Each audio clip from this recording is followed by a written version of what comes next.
পঞ্চম শ্রেণী তোমাদের রায় ও মার্টিন প্রশ্নবিচিত্রার বাংলা বিষয়ের প্রথম পর্যায়ক্রমিক মূল্যায়নের 6 নম্বর স্কুল পর্যন্ত কমপ্লিট হয়ে গেছিলো। আজ আমরা নম্বর ও 8 নম্বর স্কুলটা কমপ্লিট করব। তো আমাদের চ্যানেলে কিন্তু এরকম পরপর ভিডিও পাওয়ার জন্য তোমরা কিন্তু চ্যানেলটা সাবস্ক্রাইব করো ও পাশ থেকে বেল আইকনটি প্রেস করো। তো 7 নম্বর স্কুলটা কী আছে, কন্টাই মডেল ইনস্টিটিউশন এইচএস, এই স্কুলটা প্রথম করছি। ওকে, তো একের দাগে তাকে কী দিয়েছে, সঠিক উত্তরটি বেছে নিয়ে লেখো। একেরটা পাখির ডানার, পাখির ডানার শব্দ কী হয়, পাখির ডানার শব্দ কী হয়, শোঁসো শব্দ হয়। তাহলে এখানে কী হবে, অপশান গ হচ্ছে কি শোঁসো শব্দ। ওকে, এবার দেখো একের দাগে 2, এতোয়া শব্দটির অর্থ, এতোয়া শব্দের অর্থ কী হবে, রবিবার। এতোয়া শব্দের অর্থ কী, রবিবার, অপশান ক হবে রবিবার। এবার দিক চলে আসো, একের দাগে 3 দেখো কী দিয়েছে, কাদের দরবার বসেছিল, কাদের দরবার বসেছিল, কাদের দরবার হবে এটা, এটা হবে খয়েরটা, জোনাকিদের দরবার বসছিল, জোনাকিদের দরবার বসছিল। ওকে, এবারে চলে আসো একের 4, গল্পবুড়ো কবিতায় গল্পবুড়ো এসেছে, গল্পবুড়ো কবিতায় গল্পবুড়ো এসছে, এটা কী হবে, এটা হবে খ শীতকালে, গল্পবুড়ো কোন কালে এসেছিল, শীতকালে এসেছিল।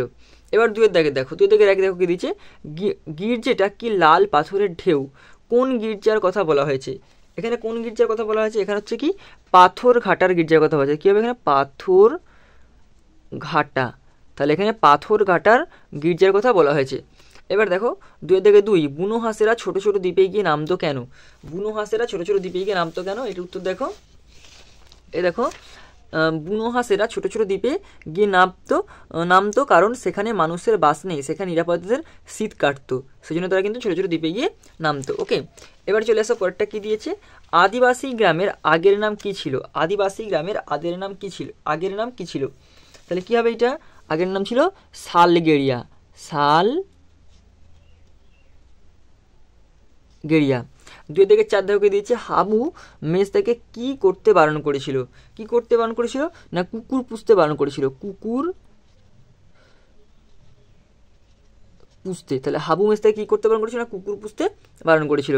এবার দেখো 3 দাগের, কম বেশি 4-5টি বাক্যে উত্তর দাও।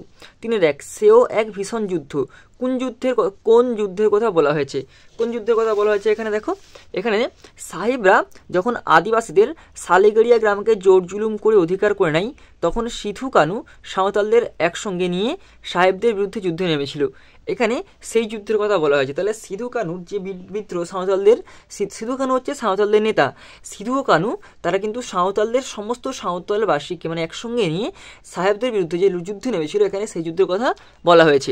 এবারে চলে আসো 3 থেকে 2, কী দিয়েছে দেখো, বললে করুণ সুরে, কে করুণ সুরে কী বলেছিল, এখানে দেখো এটা হবে কি, হাবুর নালিশ শুনে দারোগাবাবু তাকে দরজা জানলা খুলে রাখার পরামর্শ দিয়েছিলেন, তখন হাবু করুণ সুরে বলেছিলেন, তাহলে আমার 150 পায়রা সব উড়ে যাবে।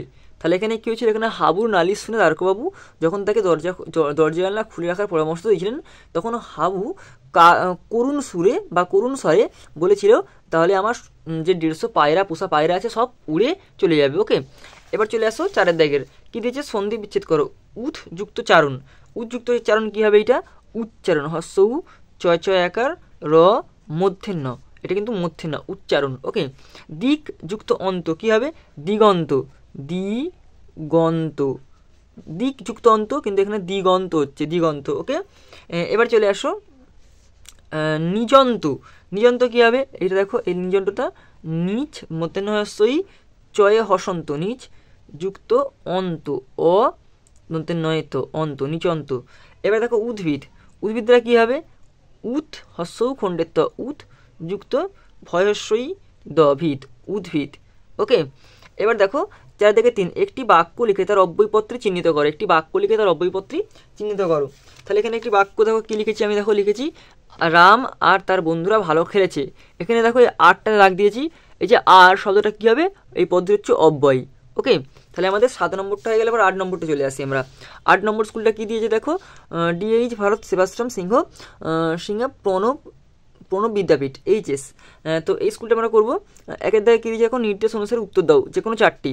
1 কাব্য হবে জুল্ল কলরব, কার কোন রচনার অংশ, এটা দেখো, এটা হবে পাখির কাছে ফুলের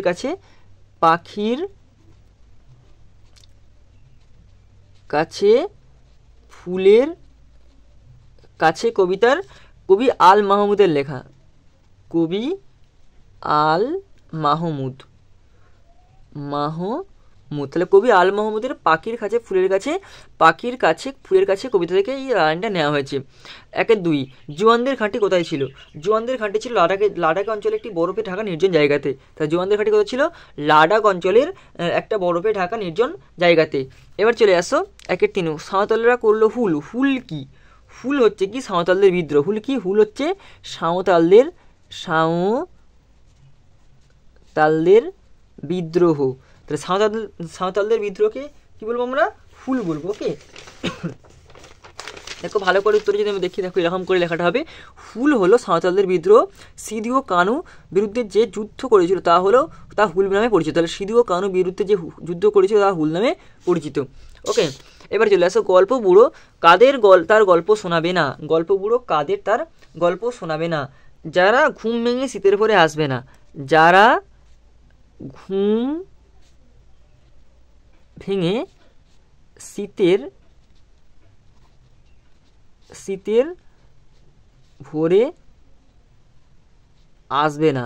যারা ঘুম ভেঙে শীতের ভোরে আসবে না তাদেরকে গল্প শোনাবে না। ড্যাশ গ্রামে গিয়ে এতুয়া যাত্রাও দেখেছে। ড্যাশ গ্রামে গিয়ে এতুয়া যাত্রা দেখেছে, এটা কী হবে? রোহিণী গ্রামে গিয়ে কিন্তু এতুয়া যাত্রাও দেখেছে। তাহলে অপশান খ হচ্ছে কি রোহিণী গ্রামে গিয়ে। এবার চলে আসো 2 আমরা সবাই না ঘুমোনার দল। না ঘুমোনার দলে কারা কারা আছে? না ঘুমোনার দলে ছিল জোনাকি পোকা, পাখির দল, ফুল গাছ, রক্তজবার ঝোপ আর দিঘির কালো জল।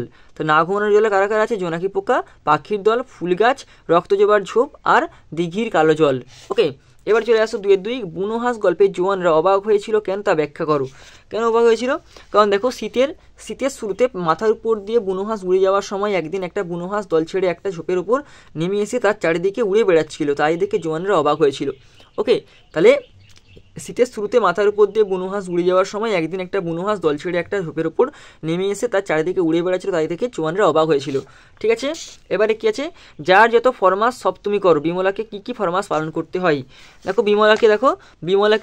বিমলাকে সারাদিন পরিবারের ফরমাস অনুযায়ী নানা কাজ করতে হয়। বিমলা ফুল এনে ঠাকুরকে পুজো করে। দুরন্ত খোকা কেঁদে উঠলে তার শান্ত করার, এছাড়া বাগানে ছাগল ঢুকে নোটে গাছ মুড়িয়ে খেলে সে ছাগল তাড়ানো, দাদা খেতে বসলে পাতে নুন দেওয়া, এইসব কাজ করতে হতো। এই সমস্ত অনেক কিছু কিন্তু ফরমাস তাকে করতে হতো। ওকে, এবারে চলে আসি ব্যঞ্জন সন্ধি কাকে বলে। দেখো ব্যঞ্জন বর্ণের সঙ্গে ব্যঞ্জন বর্ণের অথবা স্বরবর্ণের সঙ্গে ব্যঞ্জন বর্ণের মিলনকে আমরা কি বলবো? ব্যঞ্জন সন্ধি বলবো। তাহলে কি দেখেছি? ব্যঞ্জন বর্ণের সঙ্গে ব্যঞ্জন বর্ণের অথবা স্বরবর্ণের সঙ্গে ব্যঞ্জন বর্ণের মিলনকে আমরা ব্যঞ্জন সন্ধি বলবো। যেমন উৎযুক্ত জল, উজ্জ্বল, এটা হচ্ছে কি ব্যঞ্জন সন্ধির উদাহরণ। ওকে, এবার চলে আসো প্রদত্ত সন্ধি বিচ্ছেদগুলি করো। সংবাদটা কি হবে? সমযুক্ত ভাত, তন্তের সময় হসন্ত, সমযুক্ত বয়াকার দবাত, সংবাদ মানে সংবাদ। কুৎছটিকা, কুৎযুক্ত ছটিকা, কয়াসৌ খণ্ডের ত, কুৎযুক্ত ছটিকা, ঝ টয়াসই কয়াকার ছটিকা। তাহলে কুৎযুক্ত ছটিকা হচ্ছে কুৎছটিকা। এবার দেখো 3 কি দিয়েছে? আনন্দ শব্দটির বিপরীত শব্দ অবিপরীতার্থক শব্দ হলো আনন্দ। আনন্দ মানে কি? খুব আনন্দ হচ্ছে। দুঃখ মানে কি? বিষাদ। এই যে অপশান খ, বিষাদরা হচ্ছে কিন্তু হবে। ওকে, তাহলে আমাদের 7 নম্বর স্কুল 8 নম্বর স্কুলটা কমপ্লিট হয়ে গেল। আমাদের চ্যানেলে কিন্তু এরকম পরপর ভিডিও পাওয়ার জন্য তোমরা কিন্তু চ্যানেলটা অবশ্যই সাবস্ক্রাইব করে রাখো, পাশ থেকে বেল আইকনটি প্রেস করে রাখো, আর বন্ধুদের মধ্যে শেয়ার করে দাও যাতে তারাও কিন্তু ভিডিওগুলো সম্পূর্ণ ভিডিওগুলো দেখে প্রশ্ন বিচিত্রগুলো সলভ করে যেতে পারে। ওকে।